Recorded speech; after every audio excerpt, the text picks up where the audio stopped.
You're listening to the Archaeology Podcast Network. You are now entering the Pseudo-Archaeology Podcast, a show that uncovers what's fact, what's fake, and what's fun in the crazy world of pseudo-archaeology.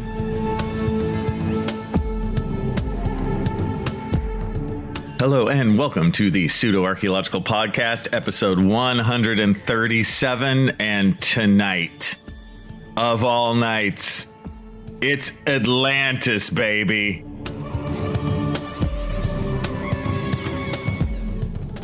Okay, it's time. Episode 137. I've been doing this since episode 94, something like this, and I have never tackled Atlantis. So why haven't I done this? It's because I swear I fear it a little bit. Why do I fear Atlantis? It's because to trace the story of Atlantis is basically to trace the entirety of pseudoscience and the entirety of pseudo-archaeology. It just gets really big.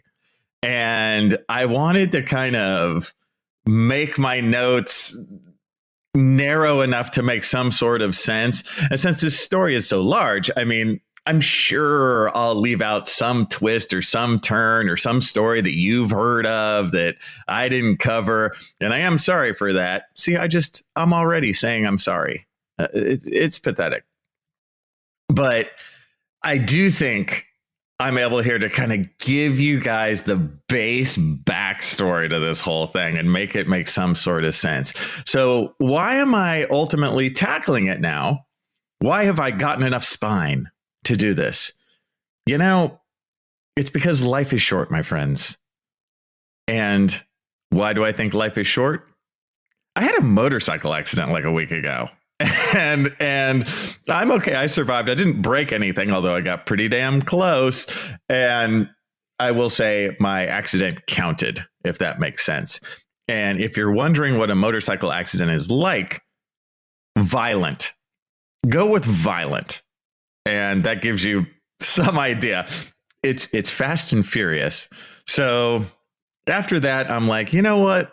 What the hell? Let's do Atlantis. So this show is brought to you by motorcycle accidents around the world. So the idea of Atlantis starts with Plato. And to tell the end of the story at the beginning, Atlantis was made up by Plato. That's it. It's a story made up by Plato. No more, no less. That's the deal. It just happens to be a story that everyone wants to be true really, really badly. So the dates of Plato, he lived from 427 to 348 BC. And Plato was a Greek philosopher, right? And when you think of him, it's fine to just think of every single Greek philosopher cliche, right? He's in Athens. Socrates is his teacher. He's sitting there being a great thinker.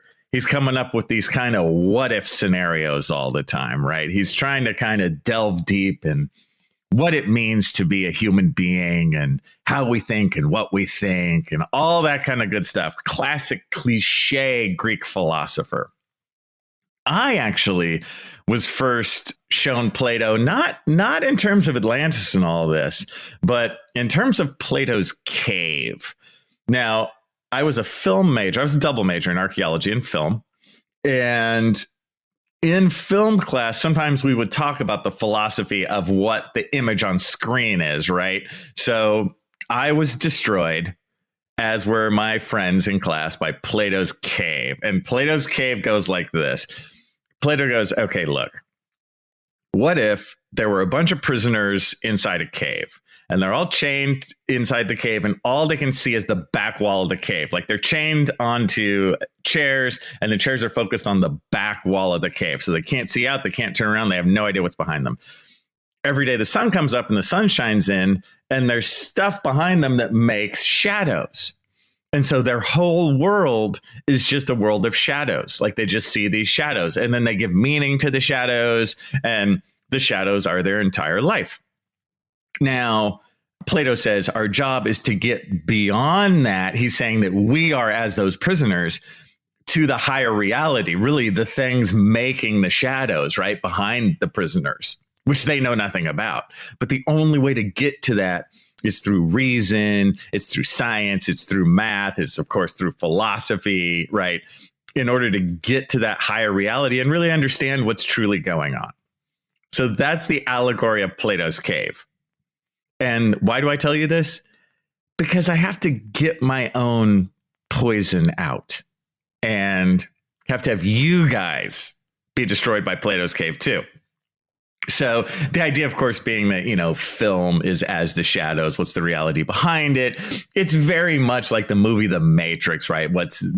We're just a part of this larger world. But for Plato, we can only maybe touch this larger world, again, through reason, through science, through math, etc. So not only do I tell you that to destroy you, and so we can all be together in our destruction, but I also tell you that just to give you a feeling for what Plato's like. These are the kinds of things he talks about. So how does Atlantis fit into this, right? Atlantis is a story that Plato tells. It comes up in two of his pamphlets, I guess you call it. They're called dialogues, right? They're these times when he talks about certain things. They come up in two. They're called Timaeus and Critias. These are two different ones. This doesn't even matter that much. What matters is the story. And realize that as Plato is telling the story of Atlantis, he's trying to get at the nature of the physical world, the nature of us, the nature of reason, the nature of what's right and wrong. He's a philosopher, right? That's what this is. Okay. So according to Plato, in these two dialogues, he explains Atlantis like this. He goes, okay, look, you guys, and think of him as talking to his own students.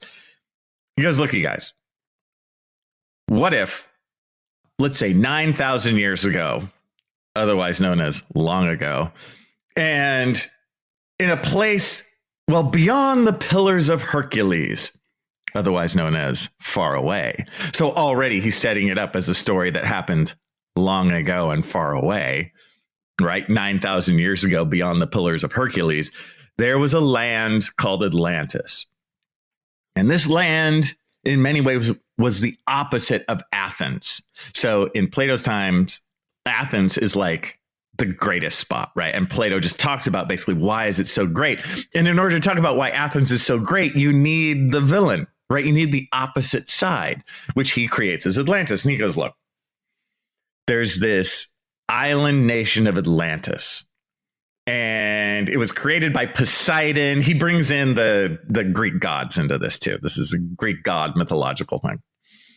And out there, it has a ring of three moats, this island nation, and these Atlanteans, over time, they just fell away from the order that is Athens. They didn't respect their gods anymore. They didn't respect, kind of rationality anymore. They weren't good anymore. They went down the wrong path. And they actually attempted 9,000 years ago to destroy Athens, but it ultimately didn't work. And Zeus saw what was going on. And Zeus was completely unhappy and tired of these Atlanteans who did not respect him, did not respect the right way of doing things. So ultimately, Zeus destroys Atlantis, and Atlantis sinks under the waves. And then Plato basically goes on and goes, okay, with that setup, let's discuss, right? Let's discuss, okay, what's good about Atlantis? What's good about Athens? Let's counterpoint it. But you see, in times since then, instead of us taking Plato's point and discussing what's good and bad about different cultures or philosophies or this kind of thing, everyone goes, wait. Where's that island again? That place sounds awesome. And I can see Plato with his students going like, oh, wait, no, you guys, look, I just made that up. This is order for us to discuss these philosophical ideas. And they're like, no. Can you give me like a map or something to that island? Because that like kicks ass. I want to go there. And he's like, So Plato was actually a victim of being too creative with his setup, right? So right there, we have to realize that Atlantis is an allegory, right? It's a literary device to represent the opposite of Athens, right? The opposite of the ideal. And you need to do that in order to discuss different philosophical points, right? You can't just be like, this side's great. Isn't Athens great? Let's talk about how great Athens is. Of course, the next question is, compared to what? It's like, oh, right. Compared to this place I just made up, compared to Atlantis. OK, Atlantis versus Athens. Discuss. OK, now we have somewhere to go. Right. It's so funny. As I talk about this, I was so worried about dealing with Atlantis. But as of this moment, the setup is completely simple. Right. I don't think anybody listening is like, what? This is crazy. No, it's just basically Plato made up this allegory in order to teach his students and in order to have conversations basically in philosophy class. Right. But the allegory was just too good and people want the story to be real. We have modern allegories and creations all the time. Like Darth Vader is a very important character and the other characters of Star Wars in my life. Seriously. Star Wars was the very first movie I ever saw when I was 5 years old. Is Darth Vader real? No, of course not. But should we go try and find evidence of Darth Vader? I heard that they had his cloak in a church. You know what I mean? You see how this happens? When we return, the history of the story of Atlantis after Plato. Hello, and welcome back to the Pseudo-Archaeology Podcast, episode 137. I'm your host, Dr. Andrew Kinkella, and we have been discussing, good God, Atlantis. So with looking at Atlantis, we were talking in the previous segment about how Plato himself talked about Atlantis as happening 9,000 years ago, beyond the Pillars of Hercules, otherwise literally long ago and far away. And it's, again, so similar to the Star Wars intro crawl of a long time ago in a galaxy far, far away, right? Now, even with this story that was basically written in the 4th century BC, it was so popular that it has lived up until today. And if anything, has expanded, Now, as we all know, after the Greek period of which Plato is a part, and then the Romans come in, you have the Dark Ages, right? So all that Greek stuff, all that knowledge, all that science kind of goes away for a while, but we find it again in the Renaissance. Now, the Renaissance has all kinds of great things, like, this resurgence, rebirth of science, but you also get a rebirth and a refinding of all this Atlantis crap. But tracing the sort of rebirth of this is really interesting. And I found, for me, this is the hardest part, right? And I think this is the most interesting part. It's like, yeah, okay, Kinkella, we understand that Plato made up Atlantis, in the 4th century BC, but okay, why is it still around? Give me the history of how does this trace up to the modern day? Why are we still using this? Okay. What you find in the time of the Renaissance, we're talking like the 1500s now, right? We're racing way forward in history. In the 1500s, not only do you have the Renaissance, but you have the discovery of America for the Europeans, right? And that discovery of the New World is going to be huge in the thinking of European minds. And so what you get in that time period, in 1500s into the 1600s, is first books by people like Francis Bacon. He writes a book called The New Atlantis. And Thomas More writes a book called Utopia. Now, these just kind of take the Atlantis mythology and wrap them into the philosophy of utopia, sort of this dream, perfect community, and of course, bring America into it. They kind of go, okay, what if this whole America place that we've just found, what if that is Atlantis, right? Or let's just use America as the Atlantis allegory. You see what I mean? We're going to put something real into this fake story. We're going to use this real new continent. But they're still kind of philosophizing. They're still going on the sort of Plato side of things. I would say it's Plato plus America, you know, and not being incredibly focused on, oh yes, Atlantis is right here at this time and like that, right? It's still more in that philosophical mindset. Although, you know, I'm sure they're into the whole Atlantis thing. Who isn't? And that is okay, whatever. It's 1550 and they're doing this. Fine. Good luck. God bless, whatever. But it doesn't die there. As you've heard in previous podcasts by me, there's always somebody who picks this up. There's always, in Doctor Who terms, a new master who picks up the ring of doom and gloom and becomes the new bad guy, right? It just never dies. After these guys do their sort of utopian community vibe, this is picked up then by, I would say, the early guys who trade in Mayanism, right? We've talked about this before. Remember Brasseur de Bourbourg and Augustus Le Plongeon? Remember that from some of the previous podcasts? Those guys. So this is going to click us up into the 1800s, and they're going to use these same ideas of Atlantis, you know, perfect utopian community, but then relate it to the Maya. And it is a bummer for me as a Mayanist to know that there is a serious push by people who worked in the Maya world to push Atlantis forward. I'm like, God damn it. In the late 1800s, as we've already talked about on this podcast, these two guys both add the Maya to it, to the Atlantis mythology, right? And they basically say, oh, well, the Maya are part of this whole Atlantis scheme. Either the idea is the Maya were the first culture, and then the Atlanteans took the ideas of the Maya and then moved them to Europe, or the Atlanteans were the first culture and they gave their ideas both to Europe and to the Maya. Doesn't matter whichever way you go. Of course, it's all fake and silly. Watch this.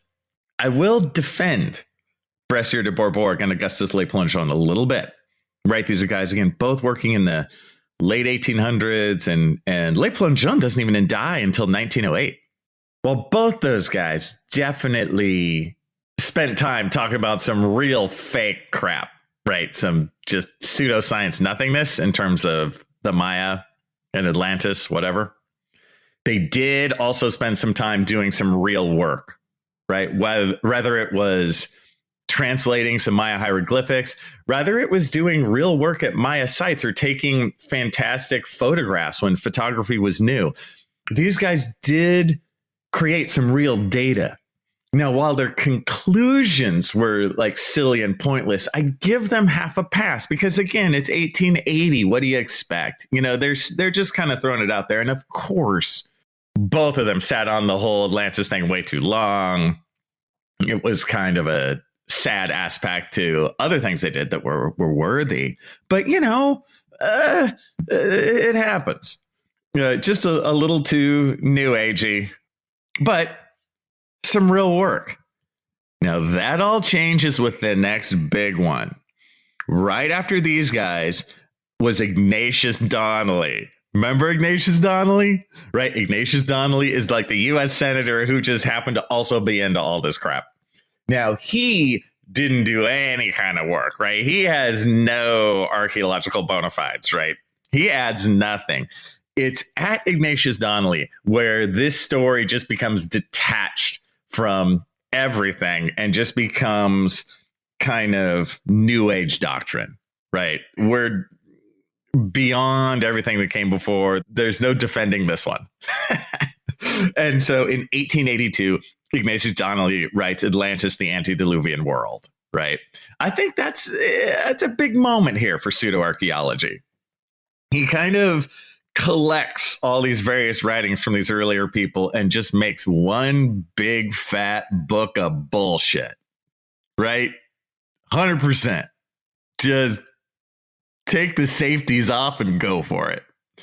So this is the real turning point, I think. I'm going to vote that one. I'm going to vote Ignatius Donnelly's Atlantis, the Antediluvian World, 1882, as pushing Atlantis into the modern era, otherwise known as its really, in a way, its worst era.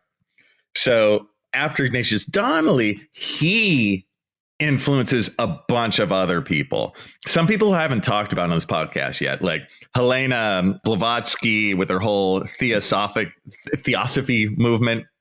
She wrote a book called The Secret Doctrine of Course in 1888. After this, James Churchwald, where he adds the idea of the lost continent of Mu to Atlantis. It's like the same Atlantean idea, but in the Pacific. That one is really stupid, but in its pure stupidity, it's also really fun. So, dude, James Churchwald, we're going to do him soon. This story is great, man. But he's doing that in like the 1890s. You go onward to Edgar Cayce, who's a clairvoyant, right? A lot of you probably heard the name Edgar Cayce. And he's doing stuff easily into the 20th century. And all of these guys, they're increasingly kind of just new agey. They're pouring in some of that Masonic secretive silliness, right? That sort of new age religion, Rosicrucianism. It all kind of goes into this stew of silliness, where Atlantis is still a major portion taken seriously in this extremely, let's face it, unserious, unscientific world. And at this point, once you're at the James Churchwalds and the Edgar Cayces, your next step is like von Däniken with Chariots of the Gods in the 1960s, right? And then, of course, bringing us today to Graham Hancock. So there you have it, basically. Atlantis, and all of these guys believe in Atlantis, sell Atlantis, right? You see how the baton has been passed from Plato, who makes it up. And then you have the Renaissance to like Francis Bacon, Thomas More, who kind of use it still in a philosophical way, just talk about utopia and the new world.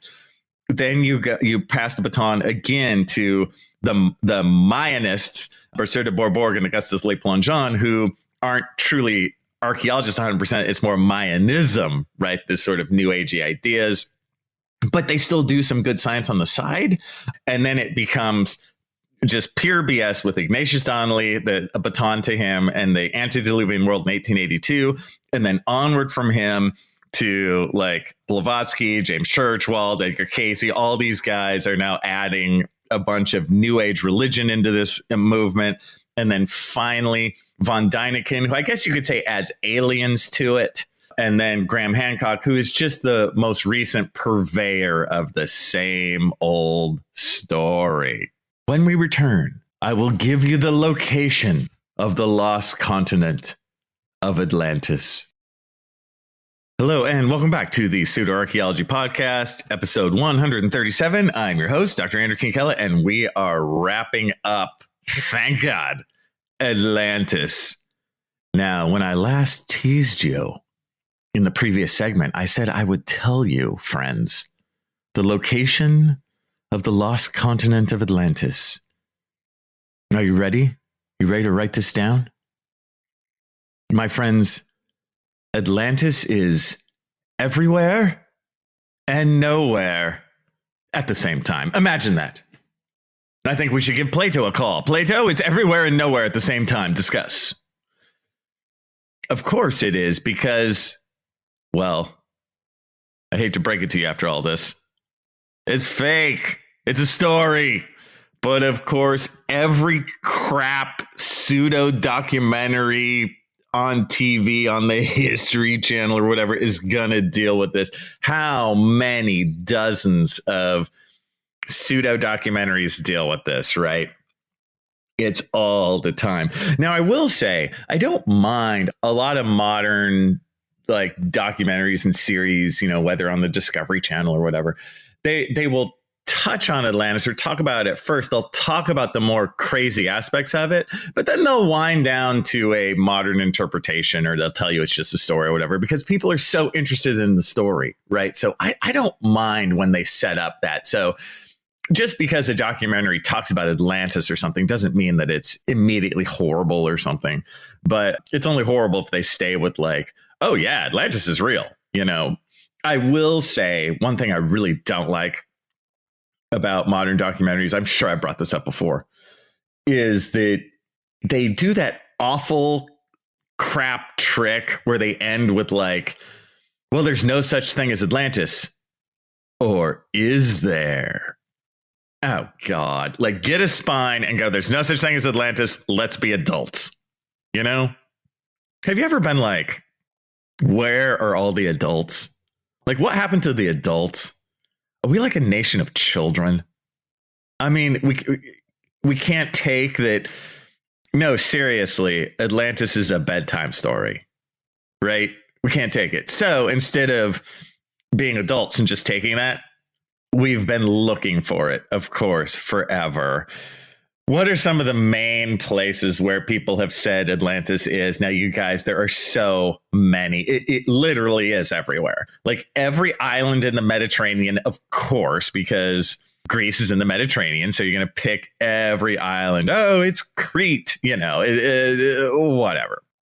And then onward, you're going to do the Azores because they're off the coast of Europe. There's islands in the Caribbean, which again, were just flights of fancy silliness, has nothing to do with reality. The ones that tend to creep up the most, in no particular order, I'll give you these. The one that you'll hear about a lot is like the island of Santorini. Island of Santorini. That's one. Which is an island in the Mediterranean. So again, the geography is vaguely okay. And there is a true story to the island of Santorini. And this is the Thera eruption in the 16th century BC. So this is a long time ago, right? This is a volcanic eruption that happened over 3,500 years ago. And this would have even been a long time ago for the Greeks. Okay, when Plato was writing, the Thera eruption was already 1,200 years old. So the Thera eruption is its own cool, true story, right? It must have really screwed up trade in the Eastern Mediterranean, because what this was, Santorini is just a volcanic island, right? Little volcanic island in the middle of the Mediterranean. And when the volcano on it, when the Thera eruption, the island just basically exploded. If you look online to an image of the island today, it looks like a letter O, right? There's like nothing in the middle. There used to be stuff in the middle.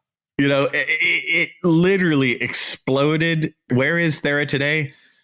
Outer space.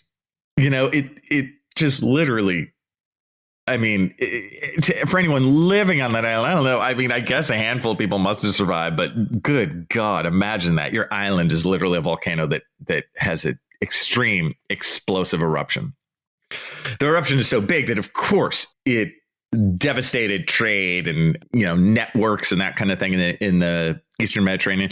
This is something at that time, you know, 16th century BC, that is something that people like the Egyptians would have really experienced the fallout from that, right? And some of the other cultures from that time. But Plato writing Atlantis 1,200 years later is not necessarily going to even care or know about Santorini. Now, some people really do a deep dive and they go, well, it's the best possibility of all possibilities, that Plato was just kind of using that real happening as kind of a basis. And I used to be okay with that. Like, I would tell my students, look, if you want an Atlantis, then just have Santorini. But in my old age of anger, post motorcycle accident, I'm like, screw it. No, right? The chances of Plato even thinking of that are basically nil. How many things, again, we're in, you know, 2024. How many things from 1,200 years ago, how many things from 800 AD influence you on a daily basis? Yeah, I'll say it with you. Nothing, right? How many natural events from 800 AD are you like, oh yeah, I'm going to use that as part of my story? No. So the answer is no, right? Plato didn't use Santorini at all. Come on, he made it up. And it's an easy thing to make up. Again, Atlantis totally makes sense when you're using it as a foil against Athens. So no, I'm tired of the Santorini thing. Let's not bring that up anymore. No, it does not relate to Atlantis. Okay. It's a cool story by itself. It's really great in terms of like ancient Near Eastern Mediterranean history. It's super important, but not for Atlantis. Okay. Second, another one that comes up a lot is, I believe you pronounce it the Richat structure or the Richet structure. I always forget, but people have asked me this. I've even talked about this a little once on one of these shows. But of course, they on the show I was on, because I care about you people, we talked about that and then went to, the reality is there's no such thing as Atlantis. So the Richat structure, this is a geological formation in the middle of Africa. So right there, you're like, Atlantis in the middle of Africa? I know, it's moronic.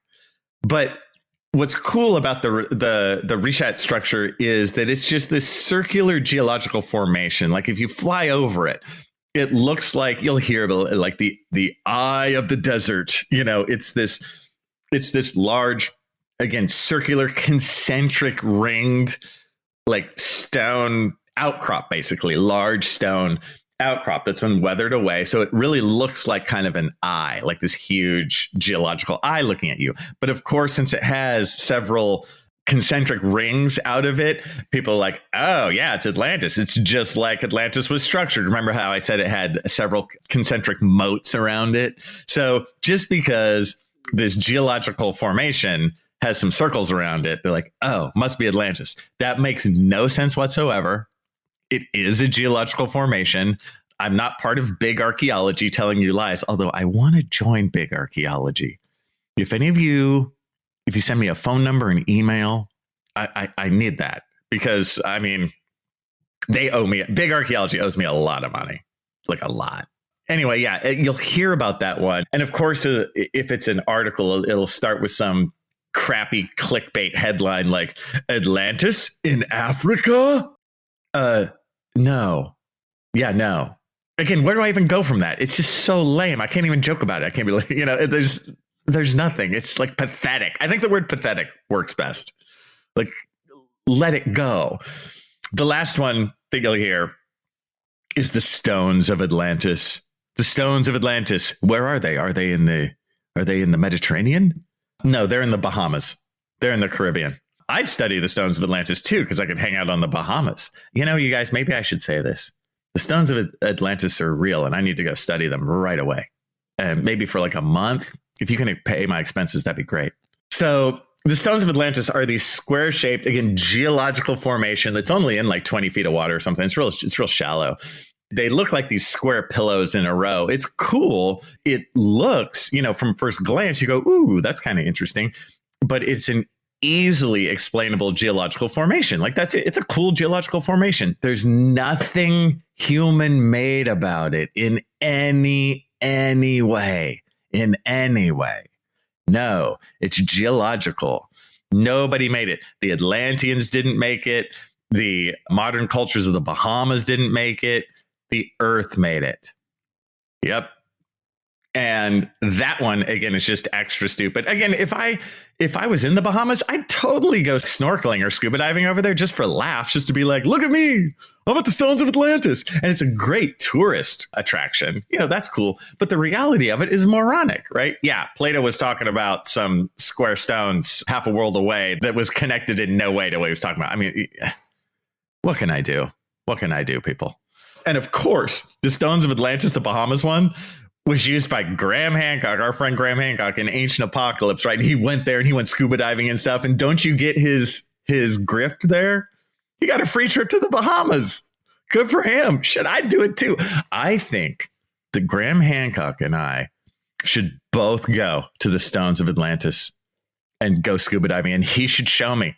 He should show me the evidence of Atlanteans. I think he needs to do this, right? Graham, you need to drop me a line, dude.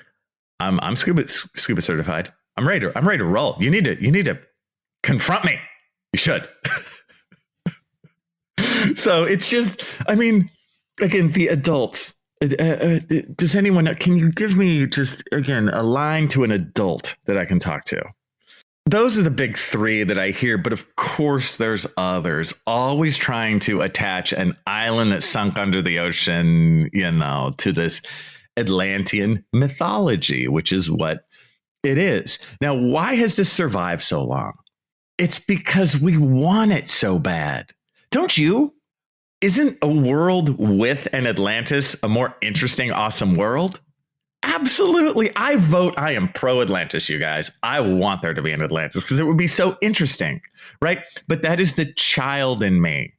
Okay, the adult who knows facts, knows that there is no such thing and is okay with that because I'm used to living in the modern world. It would be the same as if we were on a search for Tatooine. Now, I love Star Wars. I love Tatooine. But I'm not going to search for Tatooine because it's a story. But do look out for me in the next documentary, Tatooine Unveiled, Mysteries of the Real World. And with that, I'll see you guys next time. Thanks for listening to the Pseudo Archaeology Podcast. Please like and subscribe wherever you like and subscribe. And if you have questions for me, Dr. Andrew Kinkella, feel free to reach out using the links below or go to my YouTube channel, Kinkella Teaches Archaeology. See you guys next time.